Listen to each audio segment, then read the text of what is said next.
Well, antivirus software no longer works. I don't want the feds busting down my door.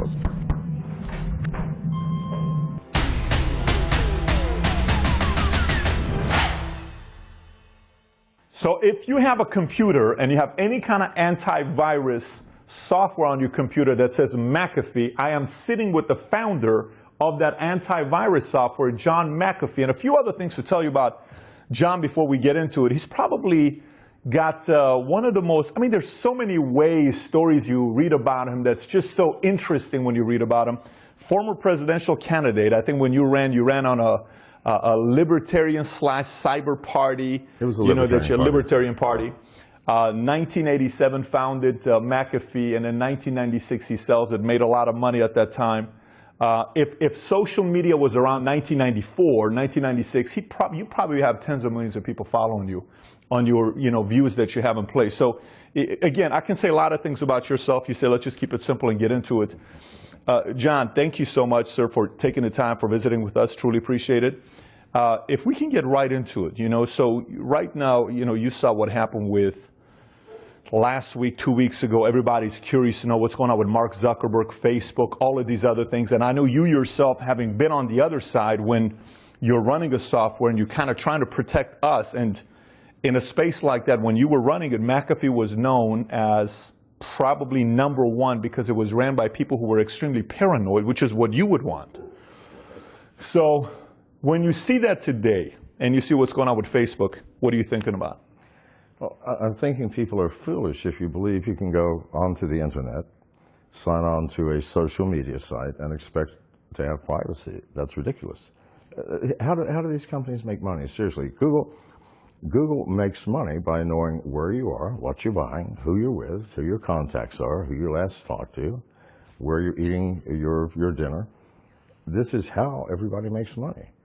And to think that you're going to get these free services, seriously, how valuable to you is Google? How often do you Google something to find out anything?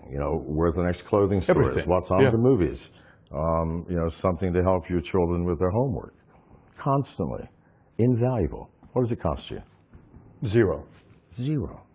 Please, nothing is free. Nothing is free. I mean, my parents told me that. I told my children that. What you are paying is your privacy. Please. So to be shocked that Facebook is selling your data or allowing people to have access to it, I'm sorry, that's just foolish. It's utterly foolish. So if you want to use free services and you're paying nothing for them, why then are you upset that they're taking the data that you input and selling it? I mean, to expect privacy in this world where hackers can see anything, the government can see anything, that our telephones, our smartphones are designed to spy on us. That's their design. They're designed. Pardon? They're designed to spy on us. Of course they are, because how, again, do they make money? They have application interfaces that let them access your location, your contacts, who you're calling, what you're buying. Why? Because marketers pay a lot of money for that. Now, that's okay if, in fact, all you get from that is someone trying to sell you shoes. But when hackers use those same facilities, or the government, then we lose our privacy. We have people watching us because these operating systems are designed to find out as much about you as possible. Did you watch the congressional hearing? No, it would be nonsense. Mark Zuckerberg's got nothing to do with this. It's ourselves. We want everything and we expect everything. Well, the world doesn't work that way. Interesting, different point of view you're taking. I don't think it's a different. I think that most technologists would agree with me that, once you log on to the internet, your privacy is gone. So you have a choice. Keep your privacy or go, okay, well, I'm going to be very careful about what I input. People ask me for my phone number. I just don't give it to them. Certain information you do not get. And if I cannot get onto your site, then I'll go somewhere else. So are you pretty active on all social media sites right now, or mainly just Twitter? Are you active on all social media sites, or mainly Twitter? I have a Facebook account I'm not too active on. I have a YouTube channel. Mostly it's Twitter. Mostly it's Twitter. Okay. So whatever Mark Zuckerberg said or doesn't, the information is going to be used, for whatever organization is going to contact you. So that's the consumer needs to know that if you're going to do it, If you don't want to do it, get off and don't share your stuff with people that they can use against you. Right. Don't get on social media sites. But they are valuable. So me, I don't expect privacy. I was not at all surprised that Facebook You don't expect privacy. Of course I don't. I mean, if I want privacy, I have to take care of it. I have to be careful about what I input. I have to be careful about what media sites I'm on, what machine I'm using to access those sites. If you input your name and your address, your age, you better expect everybody in the world to have access to that. Whatever you put down on any media site, you must expect the entire world to see that. So I'm very careful what I put down. Do I care if the world knows this? No. If I do care, then I don't go on. So let me ask you, when you were running McAfee for that, from 87 to 94 until you resigned, that 7-year period, was there ever times when somebody really tried to break into a computer system of somebody's and you got alerted where you were so concerned where you said, I got to pick up the phone and call the NSA or FBI? Did that ever happen? All the time. All the time. All the time. So that was a norm for you. Well, of course. I mean, that was when viruses were first coming out. And they were destroying people's systems, you know, destroying all of your data, doing terrible things. So, of course, when you got into corporations, corporations were losing millions of dollars. So, of course, they called the FBI. Got it. If you don't mind us going back, who were you in high school? I'm just really curious. If I went to high school with you in 10th grade, junior year, who was John McAfee in high school? Oh, I don't know. I was a crazy character. I got almost straight A's. I studied hard. And did not go out for sports. That was it. I was a nerd. Truly, you were a nerd. So you were not partying. You didn't have the girlfriend. You weren't playing the sport. I had girlfriends. Yeah, I mean, nerds had girlfriends back then. You know, if you were smart. Got it. So after high school, you know, when I studied some of the things that you pursued, you were, I think you worked Xerox, Lockheed, and you were NASA, right? Prior to starting McAfee. So at what point you said, you know, I just think I want to start this antivirus software. What inspired you to want to start McAfee? Well, that was sort of an accident. You know, I was living with my brother-in-law in Santa Clara, California, and he was reading the local newspaper about this thing called, brand new thing, computer virus. And he was reading it out loud. I said, give me that paper. So I read the article, and I thought, good Lord, what is this thing? I mean, a virus. It could replicate itself, move from one machine to another. Well, that was fascinating. So I sat and I thought about it. How on earth could someone do this? And then it occurred to me how they did it, and at the same time, it occurred to me how I could stop it. So I just wrote a little program, and I ran a bulletin board system. Bulletin boards were the precursor to the internet. You know, I had 16 phone lines coming into my house. I mean, I only have 16 simultaneous users, but people would download software from one bulletin board, upload it to another, and in a matter of days, millions of people could access things. So I wrote a little program, and 2 weeks later, 5 million people were using it. 2 weeks later? 2 weeks later. 1987, 2 weeks later, 5 million people were using it. Yes. You saw that kind of growth in 2 weeks? Yes. That is unbelievable. That is unbelievable. Well, I was the only one that had a program for it. At that time? At that time. And so immediately everybody said, I need to have something like this to protect myself. Everybody, right. Got it. And I thought that was the end of it. And then 2 weeks later, another virus occurred called the Jerusalem virus. And then they just started coming hot and heavy, and I had to keep updated with all these viruses. So pretty soon, everybody was using the McAfee virus scan. Unbelievable how this whole thing gets started. Mm-hmm. So an accident. Purely accidental. Yeah, well, I didn't expect anything to happen. I thought, well, here, if anybody's worried, run this program. When you were going at that time, were you connected with the Jobs and the Gates? Was there a relationship there or not at all? No, you were completely... Not at that time. Not at that time. Got it. And didn't Intel end up buying McAfee in 2011 for some $7.7 billion, I think $48 a share, some number like that? And now, today, you can't get on a computer without seeing McAfee somewhere. That's your last name. That's your name. That's all over the place.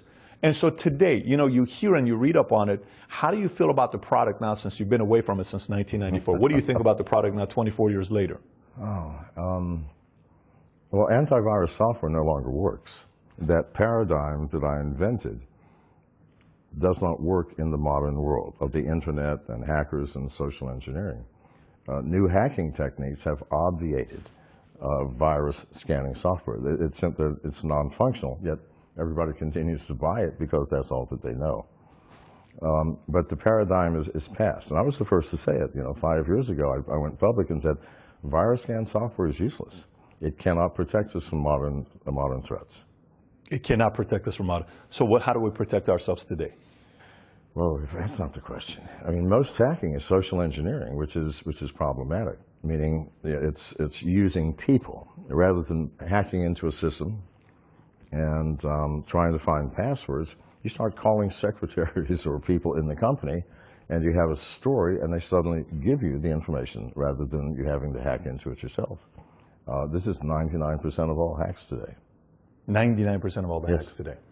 Got it. So meaning that no matter what I do, if somebody really wants to infiltrate my system and get the information they want out of me, there's really not much I can do about it. No, nothing at all. Nothing at all. Didn't you say you designed a phone that's meaning hack-proof? Nobody can hack the phone? That's correct. Is that phone out for people to buy yet or not yet? Are you planning on going? Actually, well, it was being done through MGT. I resigned from MGT a couple months ago because I was bored. It was, I moved totally into cryptocurrency. But yeah, the phone it's pretty much hack-proof. It's called the Cloak phone, and it should be coming out in 6 months. So somebody could buy it 6 months from now, let's say. Yeah. So they said it will not be my phone anymore. It will belong to MGT. So, there was a book written in the 80s called Only the Paranoid Survive. Do you remember that book? I don't. It was actually written by the founder of Intel, Only the Paranoid Survive. Do you think in a world like this it benefits, maybe not even benefits, it behooves people to be a little bit more paranoid than they usually are? I think paranoia serves its purpose. I mean, paranoia makes you more aware of threats. It makes you pay attention. I wouldn't say people should be paranoid. People should be cautious. People should be aware. You need to be aware of the threats. You need to be aware that when you log on to the internet, your expectation of privacy is absurd. You're logged on to a system where there are 2 billion computers attached. A billion people who are interfacing and communicating and watching. A million hackers trying to steal money from you or information or to find something that they can blackmail you with. This is the world that you enter when you log on to the internet. And if you enter that world thinking, I'm perfectly safe, the world will take care of me, well, who the hell is going to take care of you? I mean, Zuckerberg can't, Facebook can't, Twitter can't, Google can't. I mean, Twitter, if you go onto Twitter, there are probably 200 John McAfees, all with my picture and everything else. They're all fake. And this is in the news a couple of weeks ago. Twitter has tried to stop this and cannot. Too many people are doing it. They stop one thing and they come into another avenue. They come in with a different ID, but the same photos. How do you feel about it? Well, no feelings, no emotions, or it's just you either accept it or it is what it is? It is what it is. It cannot be fixed. You just live with it. So you think we're going in the direction of living a naked life, which means, nowadays I can go online within a 5-minute period. I can find out if you're a Democrat, Republican, what sports team you like, married, kids, how many kids, age, issues, frustrations. You can pretty much find out if somebody goes on there and spends 5 minutes. Do you think we're going in the direction where we are accepting our privacy being taken away from us? I expect mine to be taken away. I expect everything that I put into the internet to be taken away. If you put it on the internet, someone's going to get it. It's a fact of life. There's no way to prevent it. So what you put into it, you better expect the world to know.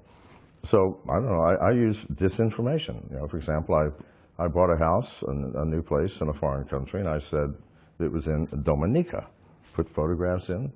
Well, no, I've never been to Dominica, and I do not have a house there. However, those people who are trying to find me or looking for me, I mean, you have to figure it out yourself. Protect yourself by any means possible. Disinformation, no information, limited information. But whatever you put into the internet, it's gone, man. People are going to be looking at it and reading it and watching you. John, when you were running McAfee, because this becomes one of my concerns. You know how they say whenever you have a computer and you got the camera on the Apple computer covered up and put a tape on it yourself so they can't see you because they're watching you, all these other conspiracies that you have to be looking out for. When you went from 0 to 5 million customers having interest on the product you're marketing within 2 weeks, Did at that time a government agency reach out to you when they wanted to get information on other people? Did they contact you? Did you ever have moments where they contact you saying, hey, we want to know a little bit more about XYZ? Thing is, I didn't know about XYZ. I was not in the business of gathering information on my customers. I didn't know who they were. They downloaded it for free. It was free to start with. I only knew who someone was if they called because they got a virus. So I didn't have a database. I had nothing I could give to the government. Now, everybody in the government did in fact contact me because they're all concerned about viruses. And the government was my first major customer, all aspects, the Defense Department, the Personnel Department, everything. So the U.S. government became really my largest customer for the first year. But I didn't have anything to give them. I didn't have anything I knew nothing. They were just using your service is what they were using. Well, they were using my software, but back then software didn't send home where it was located, who was using it, because there was no value in it. Interesting. So back then we didn't sell information because there were no buyers for it because no one had it. Back then you didn't sell information because there was no buyers for it. Pardon? There was no buyers for it. First of all, we didn't have it. Even if we had it, people didn't know what to do with it. Back then, it was a brand new field. Personal computers had just entered the world a couple of years before. So are you certain, like, if you were to bet on this one here, are you certain that if a government agency, is a government agency involved with a Google or Facebook or some of these guys to get, I mean, that smile says a lot, but are you certain of it that it's taking place? Absolutely. Please, Lord, would any government allow Google, Facebook, Twitter, that has massive amounts of information on everybody, not just in America, but in the world? Do you think they would allow that just to freely go on its way? Of course not. Please, Lord. This is how governments work. You think I'm paranoid? Governments are paranoid. They're all terrified of losing power, of change, of revolution, of the world turning upside down. So of course, I mean, it only makes sense. If they are not, then I don't understand reality. I don't understand how the world works. So you are for what they're doing? No, I'm not saying I'm for it. I'm just saying, of course, they're doing it. I'm not saying I'm for it. I'm absolutely against it. So what's an ideal situation? I mean, if they're worried about revolution or it turning upside down, what is the alternative? Not doing anything about it and leaving it alone? Well, I mean, you can worry about these things, or you can actually spy on your people to make sure it doesn't happen. I'd much rather not worry about either one. Let's just continue as America, or as London, or as Australia, and just let things happen. I don't believe that a government that spies on its people is going to stop people getting angry, upset, or want to change the government. I just think about it this way, because what you just said right now, I'm processing it, I'm thinking about it. So if you're going to come to fight me tonight, and I'm going to bring 10 of my guys, you're going to bring 10 of your guys, and we're meeting in Clarksville, Kentucky, okay, or Clarksville, Tennessee, and I'm coming with, semi-automatic weapons, I got guns, and you're coming with your, hey, I'm a man's man, I'm just going to fight you with my knuckles, I'm just going to fight you here with my bare knuckles. I mean, who's going to win that fight, even though it's 10 against 10. Well, so if it's me, I'm not going to go. I'm going to have dinner with somebody instead. I mean, it's like, you do have that choice, right? But the point I'm trying to make is, if the government says, well, we're just not going to do it, we leave everybody to themselves, a citizen's going to do it. And if a citizen does that, is going to do what? They're going to try to go take some kind of control and, hack into people's decision-making process and see what they're doing. Wouldn't that be happening if it isn't already? Of course that's happening. That's what the hackers are doing constantly. I mean, let's just look at some of the major hacks.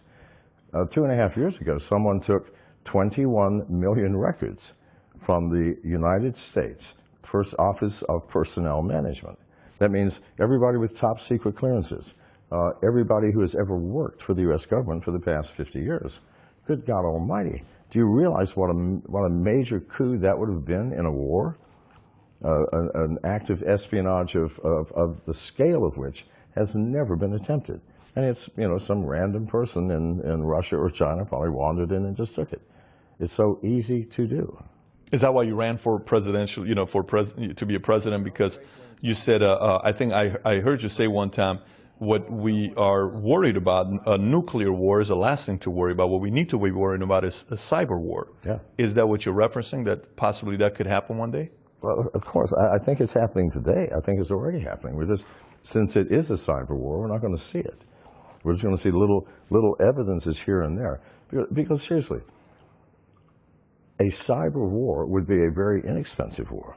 I mean, Korea has 2,100 hackers. It's a group of government hackers with the capacity to literally take down any country in the world, including the U.S., by any number of ways, hacking into our power grid, shunting the electricity in such a way that all of our transformers burn out across America. Now, we have no electricity. How do you repair it? I don't know. All of our repair tools are electrically operated. Everything goes south. We don't have any electricity to run the plants to create the food and can them and ship them so that we can eat. We don't have the electricity to create fuel from raw oil. We have nothing to run our cars on. We have no lights. We have no heat. Hospitals are down. We have no emergency services. Think about it. Now, there's no nuclear war that could ever achieve that.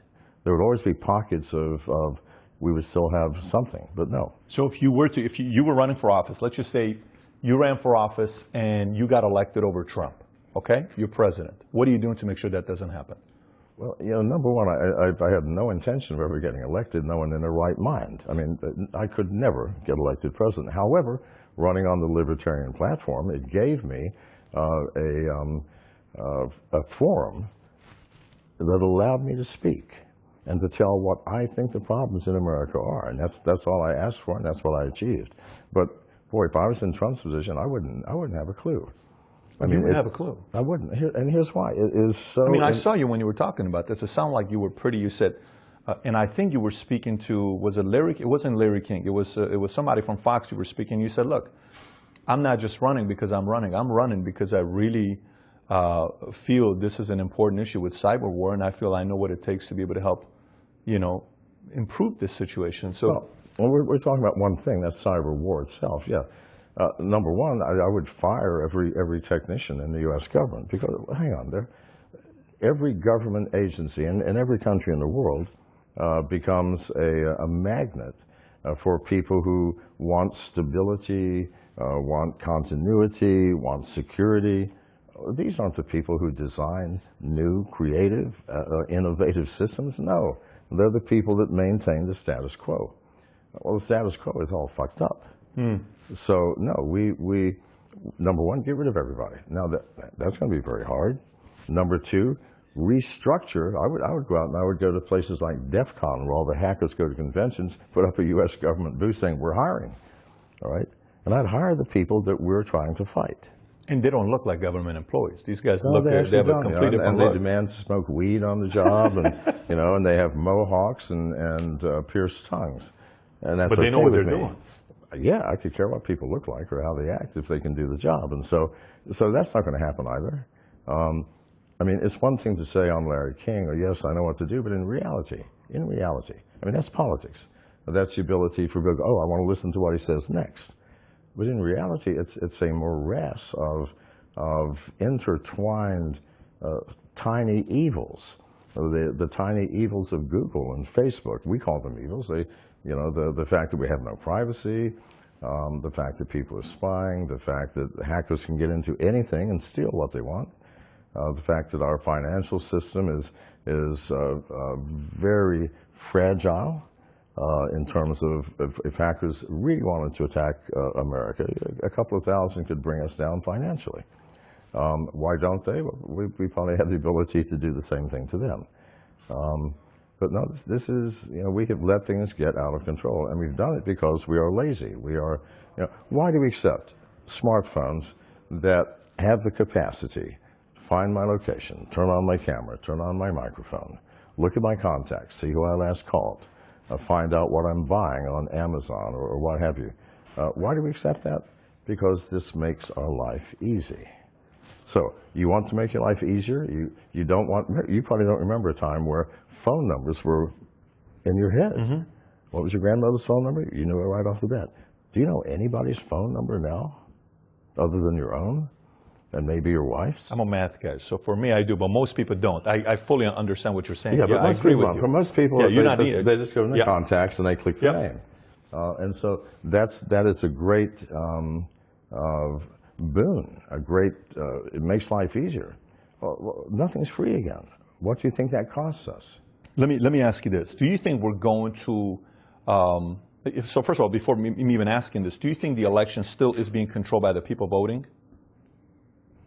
So do you think we voted for, or is there enough opportunity for manipulation? I'm on camera, and I don't want the feds busting down my door. But no, I don't think we do control who gets into office.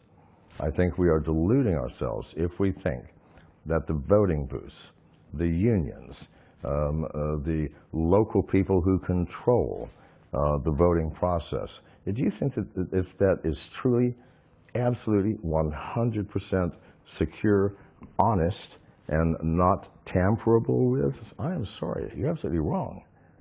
And so if it can be tampered with, if it can be in any way manipulated, then it will be. This is human nature. So to think again that we actually have control and we're electing our presidents, you might question that. If I were you, I would seriously question the reality of our voting system. At this pace that we're going, do you think we're going to get to a point where a 35-year-old person or 36-year-old person is going to end up becoming a president because they have a better, easier way of, what do you call it? They have an easier way of, keywords, advertising, putting ads out, and they get the word out, and then boom, I got a 36-year-old president because he knows how to be in the face more than somebody else does. What is Donald Trump doing now? What is his main tool for communicating with America? Used to be the media. You call in, have a news conference. No, what is it? He tweets something. He tweets something. Anybody with 25 million followers on anything, whether it's Facebook or Twitter or you name it, good Lord, you have tremendous power and you have tremendous influence because you have the ear of your followers. So of course this can happen. So do you think we're going in the direction of the person that has the most followers ends up becoming a president and has the most influence? It might be. It might be. Wow. It might be. We no longer reach the point where we're voting. We go, let's count. Okay, so-and-so's got 131 million, then you're the president. Wow. So then what's the... I'm being facetious. Yeah, no, I get what you're saying. No. But not really. And to some degree, can you not see that this is a possibility? So would that mean that we would need to possibly reconsider our voting system if that's the direction we're going? Because somebody that has more reach, has a bigger voice that can get to a bigger platform, even though somebody else has more sound values that's going to help protect the country better? I don't think we will actually reach that point because before then, all of our voting will become electronic. Okay. Computer controlled. At that point, it's the programmer who programs these computers that will choose our presidents. I'm telling you the truth. I mean, that's a concern, though, John. No, please, God, see the truth of this, because these are complex systems designed by hundreds or sometimes thousands of people. The man or woman who understands the internals, the connections, the subroutines, the flow of logic, the most. You can put anything you want in there. It can't be discovered. It is too complex. Way too complex. They're called back doors for hackers for this. I don't know what you would call it, but you could put in there something where you, thank you, Jimmy, where you say, okay, well, we're going to decide who we want to have president, and when voting comes, I'm just going to tell all my machines, give 51% to this person and 49% to that person. Do you know how trivial that would be? That's what I'm saying. I mean, if that's the direction we're going to right now, where the person with the biggest following ends up winning, then there may be a time that we need to reconsider ways. And by the way, just out of curiosity, how do you feel it's just so the viewer knows and I know, how do you feel about Trump as a president himself? I like Trump. Okay, got it. So you're not saying anything where indirectly you're taking a shot at Trump saying because he's got a lot of followers, he became a president. That's not your point. I think, first of all, I think the Twitter move was very smart. He bypasses, because presidents are held hostage by the media. You get to do a press conference, they get to edit what they want. They get to put in there their own skew, their own color, their own flavor to what you have said. But you can do it easily enough by simply cutting things out, reorganizing things in terms of time sequence or whatever, or focusing on the biggest faux pas that you made. Well, no. If you are doing it yourself in these tiny bites of 100 and 280 characters, the media is locked out. The media is shut out. They have no more power, no more control. Thank God for that. They hate that. The good. They should. No disrespect to you and you guys, but honestly, this is what is wrong with this country and every country. The information flow funneled through a few faces, a few agencies, a few stations, Fox, CNN, CNBC. That's the problem. Because if you watch the news, is it news? I mean, on some stations there are women with leather, leather vests and low-cut blouse. Bullshit. This is all, it's drama.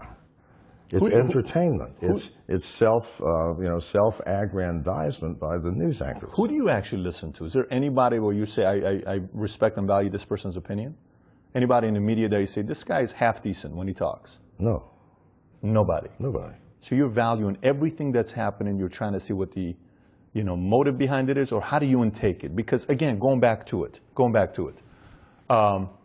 like I said earlier, we trusted McAfee because the guy running it was extremely cautious and paranoid.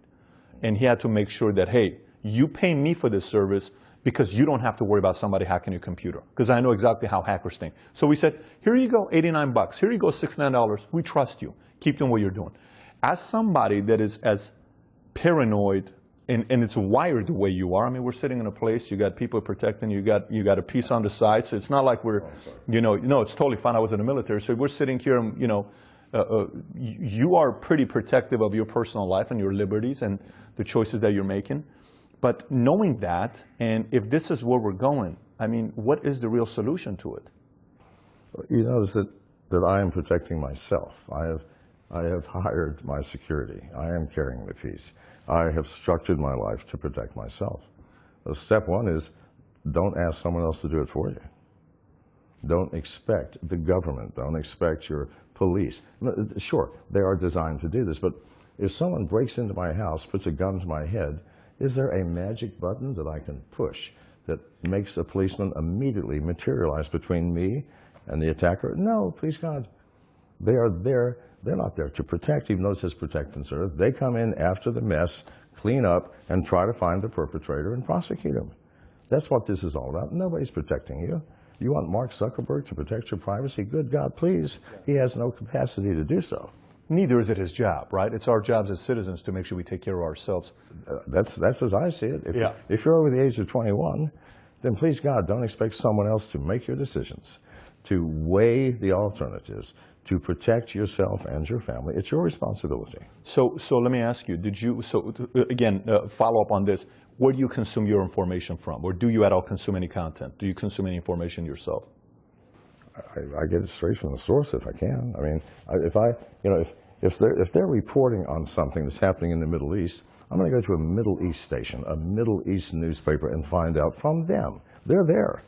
They're there. Got it. You get your source from them. Let's get it from multiple sources, balance them out.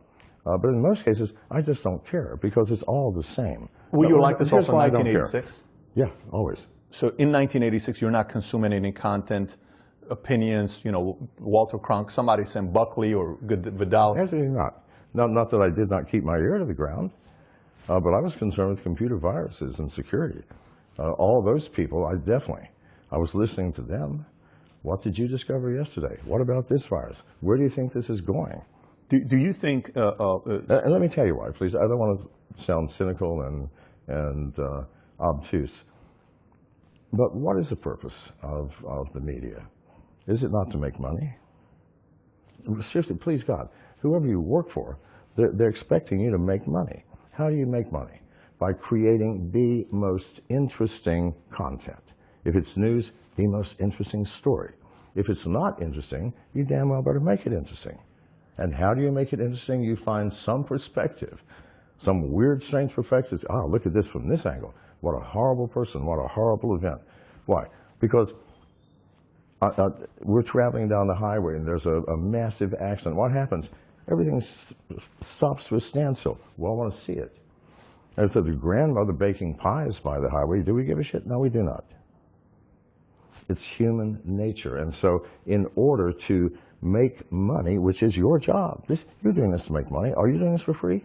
This I'm not making money on. I run a financial firm. This is just a YouTube channel we have. I don't work for Fox, CNN, MSNBC. It's just for a YouTube channel. But eventually you expect to make money off of this somehow. Oh, no doubt about it. Directly, indirectly. Sure, Okay. absolutely. No. I mean, it's like you running McAfee, right? You're running it to make money. But partially, I agree with what you're saying on the part that, and that's one of the reasons why I'm asking you. I'm asking you to know if somebody's watching this thing. So where do I get my source where I can say, you know, my opinion is always watch both sides to kind of get the argument. If somebody's building this side up, study the other side. If somebody's building this side up, watch the other side. But how do you know what information is coming? Maybe someone doesn't have your kind of resources. Common sense. Let's start with the fact that they're there to make money. So obviously, you're going to try to beef up your story in such a way that you make the most money. How do you do that? You get the most views. How do you get the most views? To have the most radical story. Or the most unusual. I don't think anybody would disagree with that. I think. Okay, so let's start with this. Let's start with that. So I'm watching the news, and somebody says something, and they're focusing on this. My first question is, that just doesn't sound right. I'm sorry. It just doesn't sound like human nature. I mean, because what is human nature? We are loving people. We are hopeful. We have dreams, and we're compassionate. We have grace. But then we also have anger and fear. Aren't we jealous people? Aren't we greedy people? Well, take that package and you put that inside, or put that in the guy who's telling you the story. Because that's who's telling the story. A guy who has, thank you, sir, a guy who has grace, compassion, fear, jealousy, and greed. Okay, that's who's telling the story. Each of these things are going to manifest in the story. You're getting the story through this man. You're not getting the story. The story would be the man just shutting up and just showing videos. And you figure it out. No, instead, we have a commentator, someone who will explain this to you. You're over 21. Do you need stuff explained to you? Please, if you do, then you need to do something with yourself. If you don't, why are you even watching this? Why are you even watching someone tell you what's really happening? So you're actually saying don't consume content? No, what's the point? Okay, complete different perspective. Interesting. So let me ask you to follow up on that. Do you actually believe that Russia did have any kind of involvement in it, or no? That's not to you. I don't think Russia had anything to do with the election. I'm almost certain that, at least from a hacking standpoint, that Russia had nothing to do with it. From the hacking standpoint? From the hacking of the DNC, all of these other things. No, absolutely. Why? Because everything pointed to the Russians. Think about it. All right, so the DNC, they found the malware. It had the Russian language. It had a compile time that matched the business hours in Moscow. It had a Cyrillic keyboard that was used. That's the Russian keyboard that's used to create the program. On and on and on. Please, God, do you think that anyone in the Kremlin, anybody who is part of the Russian state, now imagine, Igor, you left your name in the program. Oh, I'm sorry, boss. My wife was sick. I ran home at lunch. I forgot. Do you think that actually happens? Please, God, no. You don't leave your language, the time of the compile, names, the type of keyboards you use, everything that points to you as Russia? Do you actually think the CIA or the NSA would do that? Yeah, we're going to hack Russia, but we don't care leave the English language in there, put Washington in there. No, please God, you hide it. So you're not going to do something at that level, something that horrific, and be lax about writing the program that actually does it. This is the typical thing that hackers do to point away from themselves and toward their worst enemy. Kind of like when you said the house, you bought a house recently and you said, my house is located in this area, but I've never been to that place before. No, why? Redirect I don't want people knowing where I live. Yep. So okay, to follow up on that. So you, I think at one point you worked with Booz Allen as one of the top 5 consulting firms, and I think Snowden also worked there at some point. He worked there as well himself. Obviously different responsibilities, but they have a lot of credibility for what they do. What do you think a Snowden is, or some of these whistleblowers are, for the marketplace? Do you think they do good, or do you think they do bad for the information they're given to us when we see all of a sudden you're like, oh my gosh, this is really what happened. Should I believe it? Should I not believe it? MSNBC say you shouldn't read it anyway. It's private information. It shouldn't be something you should do. You should be embarrassed of yourself if you read it. Oh, you should read it. What do you think about a Snowden in the marketplace? First and foremost, you're taking Snowden, the definition, the character, the person as created by the media, as the truth. That he in fact did, well, he did in fact work for Booz Allen. He was a whistleblower. He ended up in Russia, da-da-da-da. Do you realize how many other alternatives there are? Yes, that he still works for the CIA, and this is some massive disinformation thing that is keeping the world occupied while the CIA does something totally different. You think that's not a possibility? Do you think there are 10,000 different ways we can define what Edward Snowden is and why he did what he did? Is it good for the market? Well, hell yes. Anything that brings attention to any specific area of life is good for that area of life. That's a fact of life, whether it's good or whether it's bad. I mean, P.T. Barnum said it the best. There is no such thing as bad press if they spell your name right. Because in the end, people remember the name and everything else gets lost in the shuffle of life. But yes, to read into it, is that a good thing? Is me the person that's trying to use my common sense to come up with a proper opinion, an educated opinion? Should I take his information and say, I'm going to consider this when it comes down to poll time to vote? If you think he's a whistleblower, then you would take that information and use it for the good. If you think it's disinformation that was planned 10 years ago by the CIA, and Edward Snowden is one of these great actors, I mean, first and foremost, please, why didn't anybody ask how he ended up in Russia? If you go back and watch things, he was in Hong Kong, all right? Mm-hmm. Now, if I was in Hong Kong, I was really on the run, I would just fade into the back alleys of Hong Kong. I'm a technician, grab some cute little, Hong Kong girl and get an apartment somewhere and live happily ever after. But he was on his way to Ecuador. Keep this in mind. Was he not? Mm-hmm. He was on his way to Ecuador. Why? Ecuador is the place that once you get there, no one's going to get you out. How? From Hong Kong, he goes to Russia to then go to Ecuador. And when he gets to Russia, he's not allowed to leave. Now, right off the bat, I travel a lot, and I know the routes that people take. If I want to get to Ecuador from Hong Kong, the last country in the world I'd go through is Russia. You've got 50 different options, or even direct flights from Hong Kong to Ecuador. Why the heck is he going through Russia? So, it's hard for me to say, is it good? Is it bad? I don't have all the facts, and neither do you, and neither do any of you. You have the facts that the media has given you. End of story. And the media, as we are well aware, will modify stories according to how much money they're going to make from this story. End of story. So, James Comey just came out with a new book. It's called A Higher Loyalty. What do you think about James Comey in this whole situation? 1 minute he's saying, here's what happened. Another minute he's saying, that's what happened. What do you think about James Comey's position right now? Or do you have an opinion on it at all? I only have opinions on things I have personal experience with. My only personal experience with James Comey is a year and a half ago when the FBI wanted a master key for the iPhone that was taken from the shooter in California, the quote terrorist, wanted a master key. I got up in arms because that would be the worst thing that ever happened in the world. And so on a Wednesday, and this is all documented, on a Wednesday I had a 15-minute debate with the James Rogers, who is the mouthpiece of the FBI, one of the slickest characters I have ever come up against. So we had a 15-minute debate. But I really researched his background. No way to win a debate on his terms. And because he comes in saying, you want privacy or security?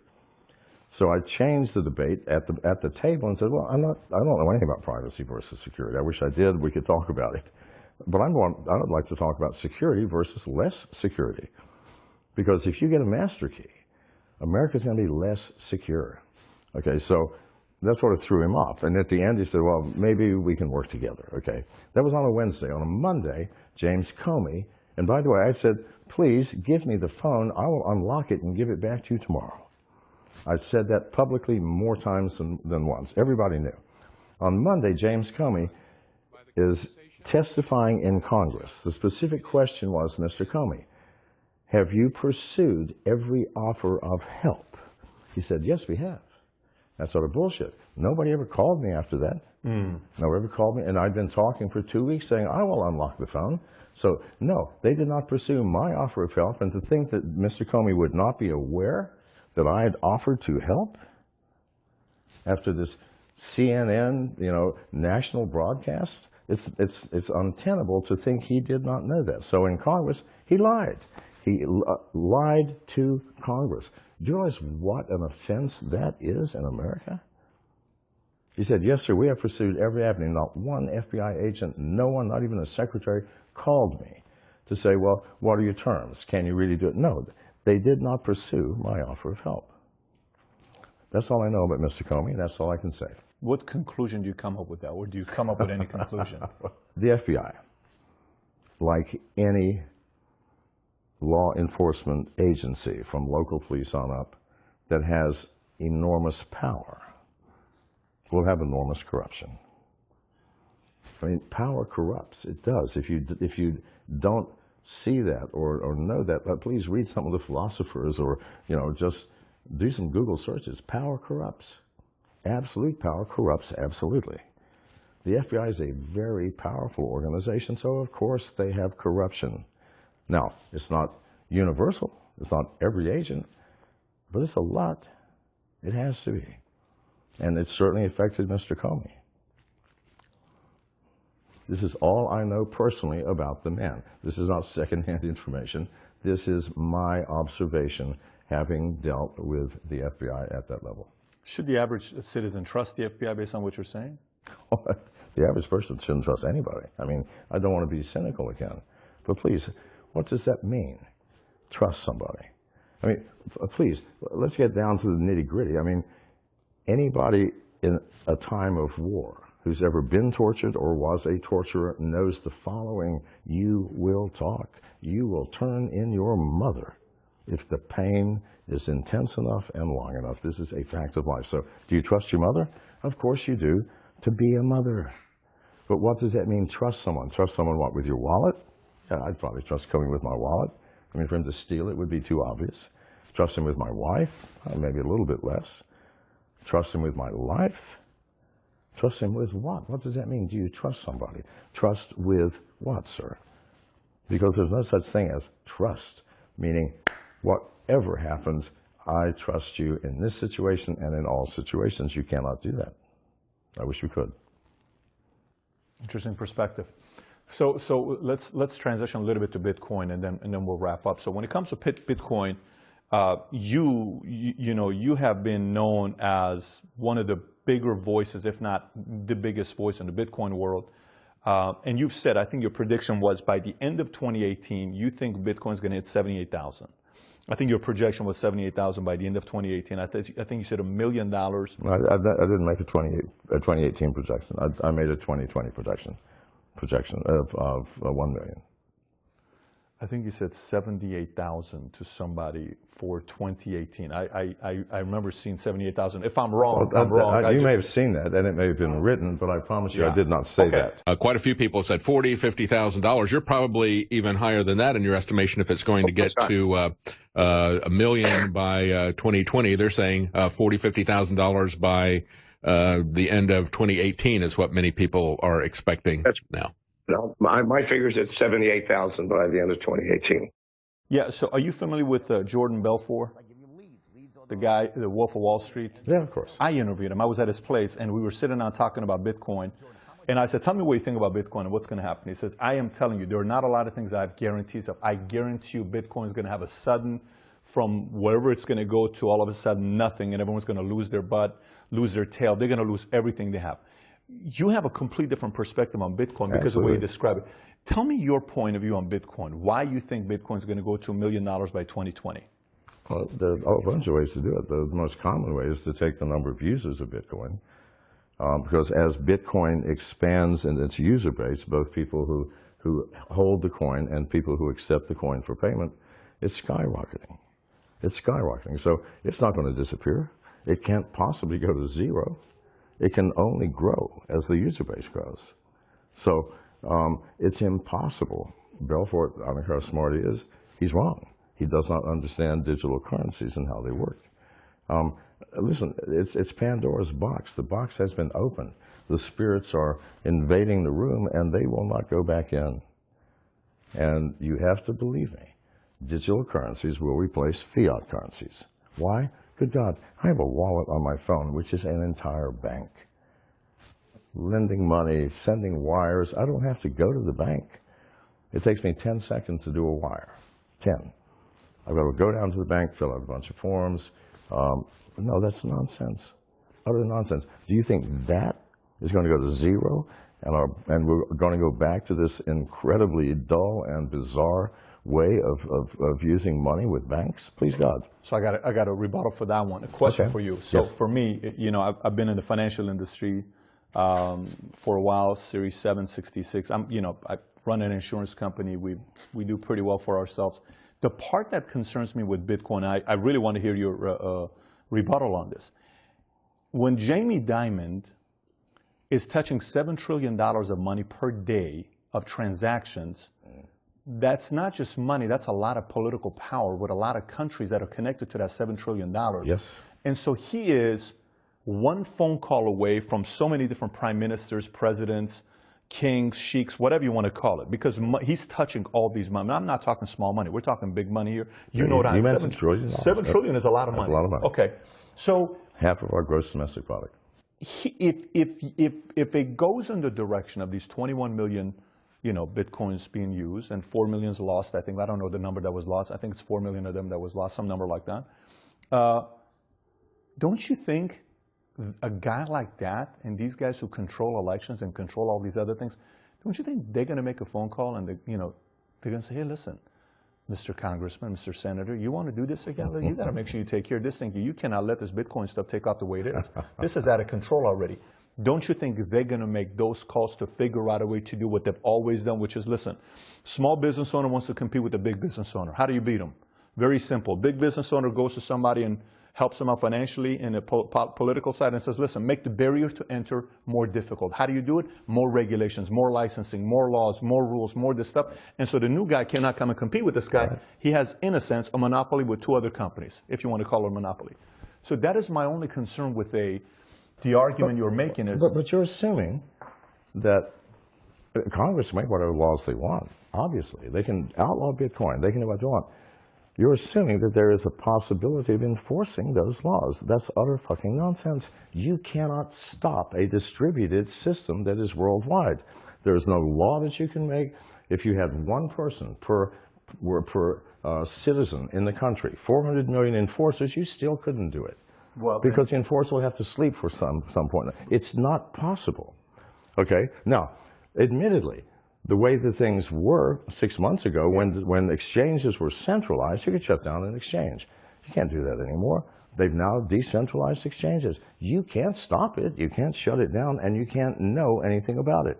So tell me, sir, how will you enforce these magical laws that Congress is going to make? Jamie Dimon has no power in this world. So let me ask you this then, a follow-up to that. You remember what happened with China, right? When China was going through their... And Bitcoin dropped, I think, from 10,000 to 6,000. It came back up, obviously, to 10,000, but it dropped. And I think in an event or an interview, you said it dropped. That was one of the reasons, because China knew whatever it is that was linked to that. And then on top of that, they made it difficult for users to use Bitcoin to buy things. Okay, so go to that. So what if somebody says, let's make it difficult for these guys to use their Bitcoin? I don't accept Bitcoin. So then what happens to Bitcoin? But how are you going to make it difficult? What are you going to do to make it difficult? That's my question. I don't accept it. Well, that's fine. Then you're not going to do business, because the guy who does, and you're not going to know that he's even accepting it. He's going to advertise on the dark web if he needs to. So what if Chase comes and says, no problem, I own merchant services, authorize.net. They own it. I do business with authorize.net.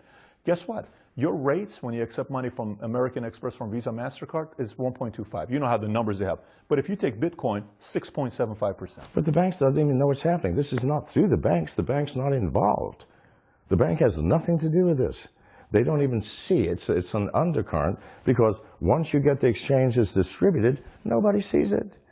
The banks have nothing to do with it. But in fact, go ahead and do what you want on your credit card. We're not using credit cards. We got Bitcoins. Why do we need credit cards? So listen, let me explain to you where I'm coming from. I own Bitcoin myself, so I'm not coming from a point of view of I'm just playing devil's advocate. No, I understand. And a very small portion, by the way. But here's the misconception. The misconception is that legislation can have teeth. It's not possible. This is a distributed world. There is no legislation that can touch it. You can't change it. You can't fix it. You can't stop it. You can't control it. You can't direct it. You have no power. I don't make the laws. Make whatever you want. It will make no difference. You are that certain about it? Well, I'm a technologist, for God's sake. We're talking technology. I mean, a lot of technology people have been wrong in the past before, though. But you're that certain about it. Not wrong about their technology. And this is technology. I'm telling you something. Just like I can tell you antivirus software does not work because it cannot stop the hackers in the world. I said that earlier. Why? Because it technologically can't. Nothing can. Now, same thing with Bitcoin. You can't stop Bitcoin. This is a fact. Technologically impossible. Cannot be done, sir. Is your number on the $1 million based on a math? And I know you're a math guy. I think you got a major in mathematics, right? I think you got a major in mathematics. And as somebody who's a math guy and your brain is wired, everything is math, did you come up with $1 million based on a formula, or did you come up with $1 million of assumption of what you think is going to take? I came at it two ways. I looked at the number of users, the user growth, and I chose $1 million because it has to be more than $1 million. I can guarantee it. I came at it that way. It came up with maybe between 3 and 7 million. I came at it the mining way, okay, which I believe is a lot more valid. The last Bitcoin to be mined. Okay, there's 10,000 miners. Thank you, Jimmy. The difficulty rate for that last Bitcoin is going to be almost infinite. It's going to cost $4 to $5 billion to mine that last coin, and miners are going to do it. The value of that coin has got to be more than the work put in to mine the fucker. So if it costs, let's say, even $1 billion, all right, so $1 billion, the last one. Why don't you work backwards from there and find out what the end of 2020 is going to be? So two ways come up with the same number. Between, that's 5 million is probably the thing. 1 million, it's way outside the lower range, so I'm very safe. It's fascinating watching your level of conviction that you have in the product. It's not a level of conviction. I look at reality as objectively, not with what I wish it would be, but what it actually is. And it is not just Bitcoin. I'm talking about the entire, because there are 2,000 other coins. Bitcoin is not it. You know, Bitcoin is less than a third of the total market cap for alternative currencies. So no, you cannot stop them. You cannot change them. You cannot control them. Accept them and try to fix your life to get in line with reality. Okay, so let me ask you this last question on the topic of Bitcoin. What would your if you were to be the devil's advocate of that same exact argument, what is the best argument that you've gotten that's made you question the Bitcoin side? Or have you had any? Has anybody said anything or made you look at it? I get are what if governments don't like it and stop it? I'm going, please, you haven't thought that through, people. Hell, no one has ever shown me a way to stop it. They show me ways to create laws. Well, good Lord, make all the laws you want. We do that all the time. In the 1930s, we made it a law that you could not drink alcohol. We consumed more alcohol per capita during that period than in any period in American history. Today, what are we doing? It's illegal, federally and in most states, to smoke weed. You find me a random person that doesn't smoke weed, sir? Well, you don't, perhaps, but maybe you do.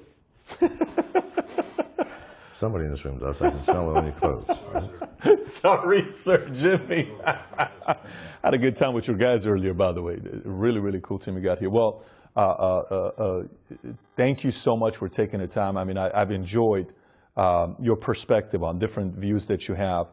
And it's interesting from the place that you come and what you've experienced. And if you haven't studied his past and what he's been a part of, You got a pretty interesting story. Is it true that they're thinking about making a movie about you with Johnny Depp playing your part? Is that taking place? The Hollywood Reporter reported it. Everybody so reported that's actually taking place with Johnny Depp playing you. Yeah. It was interesting. I was with Donnie Brasco. You remember Donnie Brasco?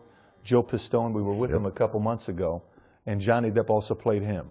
And now Johnny Depp is playing you. Johnny Depp likes playing these strange roles. I know. Hunter Thompson and and you name it. Yes. But if you're going to have anybody play, you may as well be the guy that's the best at playing those parts. I wanted Morgan Freeman to do it. You're more of a Morgan Freeman guy? I wanted Morgan Freeman. That's what I wanted. You wanted Morgan Freeman to play you? Yeah.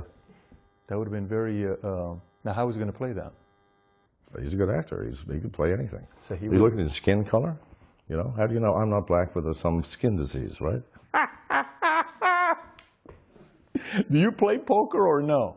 Are you a big poker player or no? I'm not a big poker player. But you do play poker. I'll be happy to play with you. I'm sure I would be very happy to donate my money to you based on how you're wired. I get a feeling I do.